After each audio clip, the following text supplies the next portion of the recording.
Hi Westside Kids, I have a story to share with you. It's called What Do You Do with a Tail Like This? And it's written by Steve Jenkins and Robin Page, and it actually won an award. It's a Caldecott Honor book.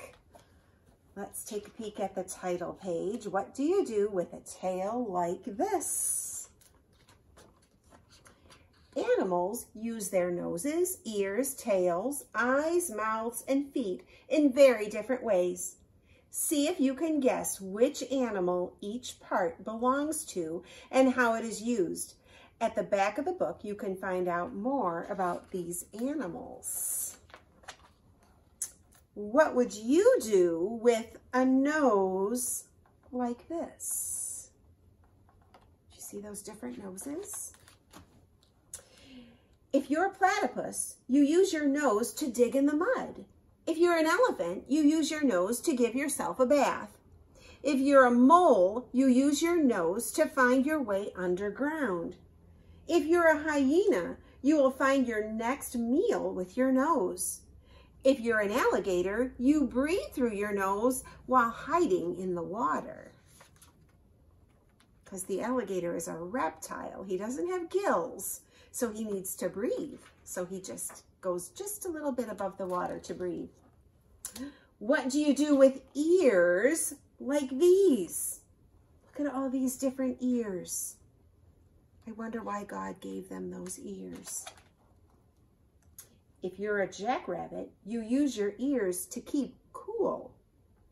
If you're a bat, you see with your ears. If you're a hippopotamus, you close your ears when you're underwater. If you're a cricket, you hear with your ears that are on your knees. If you're a humpback whale, you hear sounds hundreds of miles away. What would you do with a tail like this? And that's actually the title they chose for this book, right? Look at all these different tails. If you're a giraffe, you brush off pesky flies with your tail. If you're a skunk, you lift your tail to warn that a stinky spray is on the way.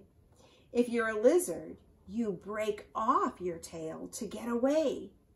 If you're a scorpion, your tail can give a nasty sting. If you're a monkey, you hang from a tree by your tail. What do you do with eyes like these? Look at the eyes that God gave them.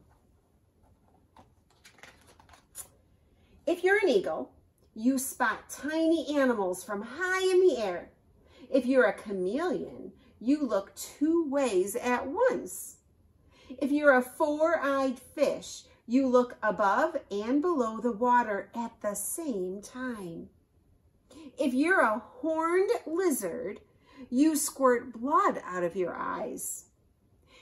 If you're a bush baby, you use your large eyes to see clearly at night. What would you do with feet like these? Look at those feet. If you're a chimpanzee, you feed yourself with your feet. If you're a blue-footed booby, you do a dance. If you're a water strider, you walk on water. If you're a mountain goat, you leap from ledge to ledge. If you're a gecko, you use your sticky feet to walk on the ceiling. What would you do with a mouth like this? Look at those. If you're a pelican, you use your mouth as a net to scoop up fish. If you're a mosquito, you use your mouth to suck blood. If you're an anteater, you capture termites with your tongue. If you're an archer fish, you catch insects by shooting them down with a stream of water. Look at the snake here. What's he doing with his mouth?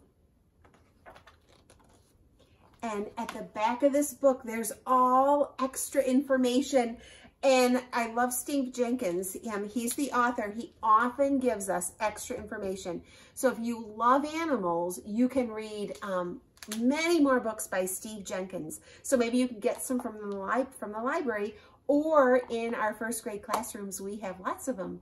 So have a good day. Enjoy animals, all these animals that God created. It's so wonderful learning about them. We'll see you. Bye-bye.